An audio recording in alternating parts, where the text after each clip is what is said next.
For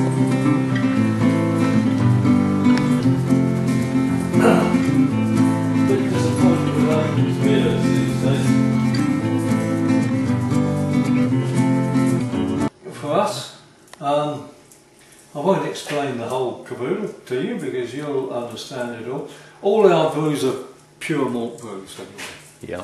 And these are just some of the different malts that we use.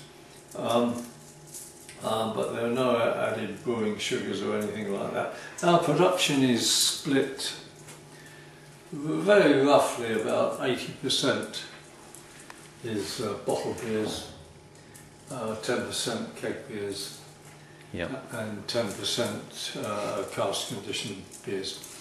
The markets that we're in suit us. It suits the style. Our owner is a marketing man by profession. Yeah. This is how we got started. He started his own marketing company back in 1973, called it Interbrand. Took it into global status, sold it out to an American company in 1993 and became a millionaire as a result of it. I must confess he's the only millionaire I know of in the booze industry who made his money outside the booze industry and brought it in and had the, shall we say, foolhardiness to invest in the booze business. And I mean, it took us 10 years to get into profit. Yeah. But we've not really looked back. But the big snag, I think, with the business these days is the fact that whatever sphere of the business you're in, you've got to give huge discounts. Yeah. This is, and I mean, our two main targets. The take-home trade at home. We're not much into the on-trade, but and the overseas markets. I mean, we were set up as an export brewery. Yeah. The reason this came about, as I say, our man, a marketeer, he knew all the international markets very well. He'd done a lot of marketing on behalf of Heineken, Carlsberg, Coca-Cola, and God knows who. And he was a bit miffed, if you like, to notice that there wasn't really a UK brewery much interested in the overseas, in these international markets. Yeah. So he thought he'd like to do something about it. This is why we were initially set up, and we still export something like 52% of our production. The rest of the UK breweries put together export just 3%. Why? I must confess I never understood why, with the demise of the beer trade, particularly the on trade, more of the national brewers haven't gone in for these overseas markets, because there's business to be done. But we're into something like 35 countries now, Yeah. with America the big market. Yeah. And we're strangely enough, although we're only a small brewery, we're the major UK brewery exporting into the States. I mean, we only produce something like 18,000 barrels. But we're into every state bar two, Hawaii and Alaska. Bit thinly spread, I have to say, but it goes very well. Canada's another good market. We're in the whole of Europe. Sweden's the big market there. Russia's another huge market. Yeah.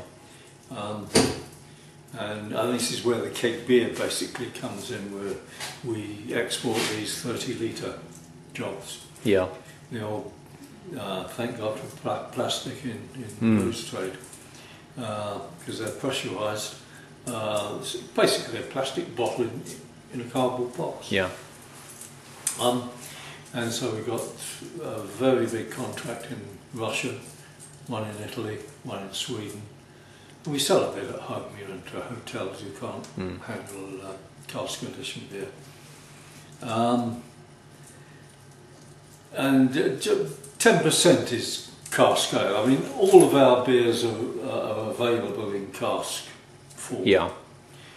But when we first started, it was a waste of time trying to compete in East Anglia in the cask ale market, because this was all wrapped up by Adnams and Green King. Yeah. I mean, I was working for Adnams myself at the time.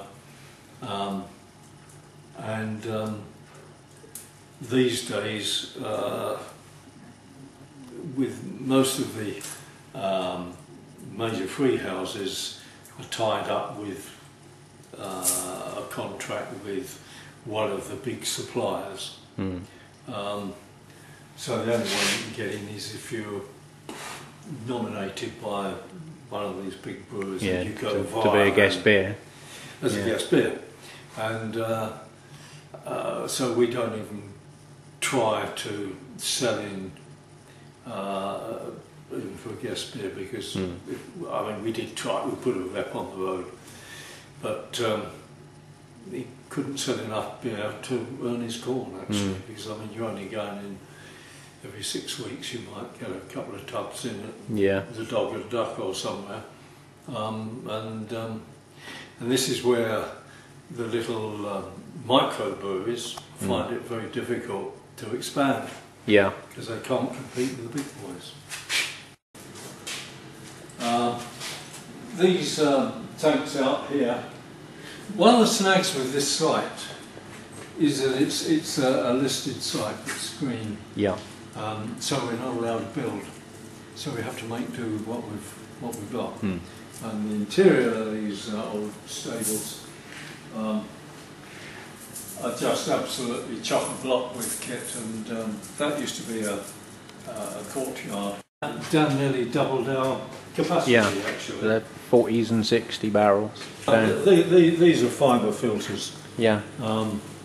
Because all our beers are brewed in exactly the same way, whether they're going to bottle, keg or cask. If they're going into bottle or keg, we shove them through here with these fibre filters. That'll take the solids out. Right. And then we let them condition for around 14 days before we bottle them. And they're the equivalent to pasteurised bottles. As I say, that's 80% of our production. Cold tank outside. We have our own water supply here, which is useful. Yeah. Have to pay for it, of course. But we've got a 700-year-old well, which we rebored. Yeah. And draw your own water. And draw our own water. But we still Burtonise our water. Yeah. These were the first 4 tanks. These are just 11 barrel jobs. Yeah. And most of the tanks indoors here are 25 barrel jobbies. And as I say, 4 40s tanks. All this woodwork, this was all looked beautiful when it was new. Yeah. It's just fine. It goes back to the days when continental oak was used as insulation, and you didn't miss too many tricks, old John Murphy, our man. Has that got an insulation material behind the wood then, before you get to the stainless? Oh, no. Well, it's or is it we can control the double skin. Yeah, I feel is. We can control the temperature inside. They're just basically for show. This used to be our keg washing plant down here. We chucked that outside and got 3 more 25 barrel tanks in. More fermenters. We've got no shortage of fermenters then. Well, this is so we'd love I suppose if your capacity's gone up, you need, and your compromises, you have to have more small ones. And these are only 25 barrel tanks. Yeah. And we just haven't got room for any more. Yeah, and I suppose you can't put the big ones outside because of the listed status. No, what they cost these days. We rent a lot of ours. We own a lot. We bought a Wadge from Whitbread actually when they packed up. Yeah, these are similar design, but they're round as opposed to to still use the round bottle for the overseas business. Yeah, I suppose that St Peter's bottle is part of the identity, really, isn't it? Well, it is now, I'm afraid. Yeah. And of course, the fact that it's all old-fashioned. This is the nicest. It's all old-fashioned sort of labelling. 2002. This was our last set of barns that we had left, and this is all Italian equipment. That's probably one of the smallest bottling lines in the business. But it does the job. That's it. And the great thing is we can adapt it to take round or oval bottles. Yeah. The rinse on here, they're upended and rinse the bottles, and they're filled here, ground corked, and off we go. Off to the packing. In here last weekend because we were completing an order for Russia. Yeah. Single, we did this up to 2002 when... So before you bought the bottling machine, you were still... Yeah, before this lot came in, before we completed this bottling hall, everything was situated across the way. We had two hand-operated bottling machines, two bottles each. This chap and two lovely ladies who used to stick the labels on back and front. This is our best bitter ordinaire 3.7. 3 malts in this one. 3. There's a pale malt, crystal, and a smidgen of chocolate, which gives it a bite. It's a nice colour. Yeah, the crystal malts gives it the colour. That colour, yeah. But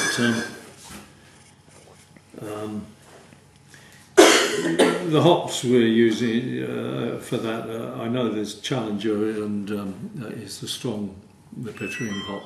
Yeah. And the good old Goldings. There's the aromatic hop.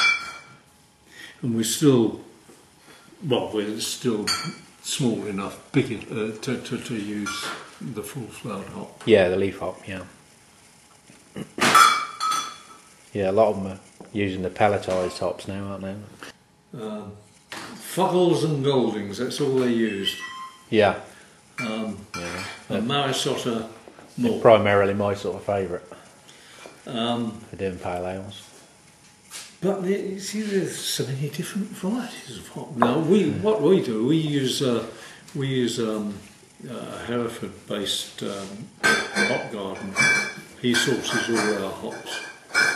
No, it's an in thing at the minute. Because it's organic an easy drinking beer. Yeah, it's very smooth. It's slightly lighter than the bitter. Very good barbecue beer. Very good summer beer. Pearl. It's still 4.5%, but it doesn't hit you with it's any. Not a strong beer. It's very smooth, isn't it? It's virtually a quaffing beer as far as I'm concerned. Yeah, it's definitely a quaffing taste. But it's, as I say, it's very easy doing it. Well, single malt. Very similar sort of beer, apart from the fact that it's not organic. Yeah. This is rather better. This is an IPA. Yeah. Proper IPA. It's got a new hoppier taste. Well, we put a few more hops in. Yeah. We double hopped it anyway.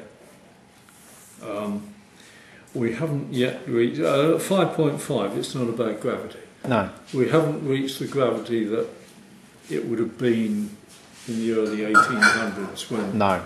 Because it was 7.5 at least. Yeah. But I mean, it would never have been. I mean, it's brewers speak actually, and they're a bit like chefs, aren't they? And call things all sorts of things. Yeah. I mean, Green King IPA at 3.5 is. Yeah, I'm sure it used to be stronger than that. Well, it would never last, would it? No. I mean, the two things that kept it going. So it went out by sailing ship anyway, and it was cask ale. You were talking about a 6-week life with, ideally. Yeah. And so you got a headwind, you're struggling. That's quite a nice beer. Yeah, there's a different note on it, isn't there? It's a nice toppy bite, but you've got a good mouthful of hops actually. Yeah. With that one. Still quite mellow though, isn't it? It's not. Oh yes. Oh no. I mean, it's not banging with hops. Oh but, gosh, no. Not everyone's sort of a complete hop head. Oh gosh, no. No, but I like to be able to taste the hops. I have to say in a beer. This is why I like this beer as a quaffing beer. I always like quaffing beers. Yeah, it's very smooth, like the organic ale. You could quite easily down a two of these. They're very easy drinking. Yeah.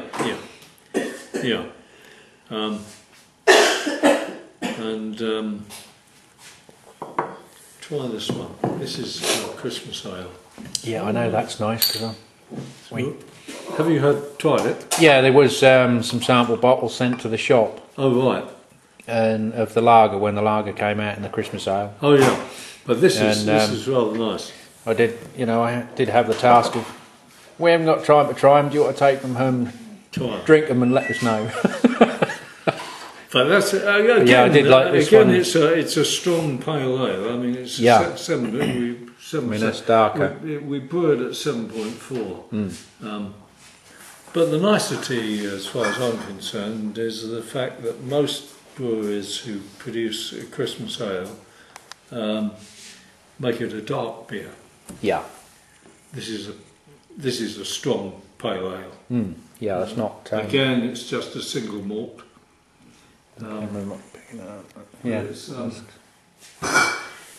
almost a red very tinge, nice isn't it? reddish colour. Yeah, it's a lovely colour, but it's very pleasant overtones of fruit.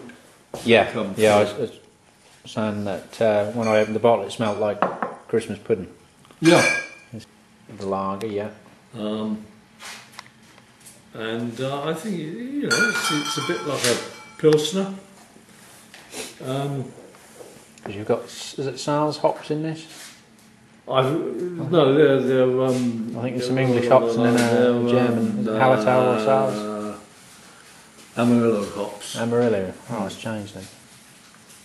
You can definitely smell a distinct note on there. Very spicy hop. Amarillo.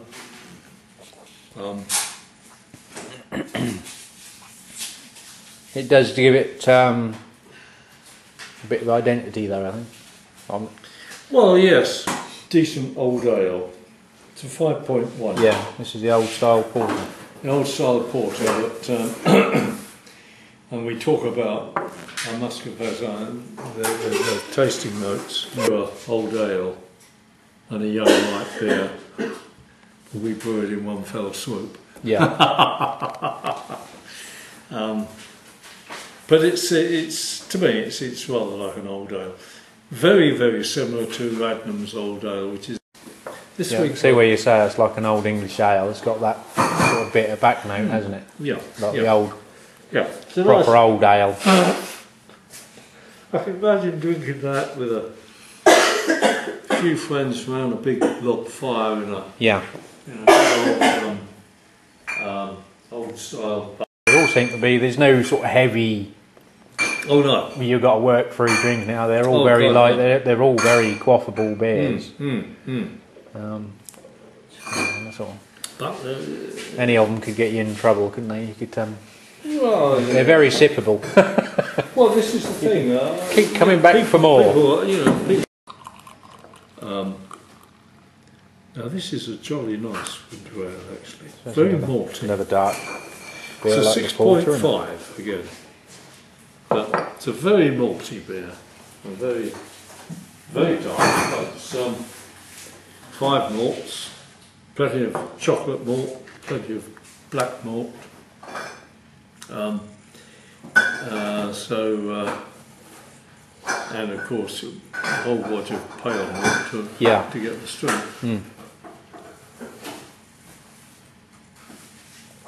Yeah, you can taste that chocolate and dark malt straight away, can't you? Very the chocolate notes on that. Particularly the chocolate. I mean the black malt it's bitter on the palate. Yeah, But the chocolate is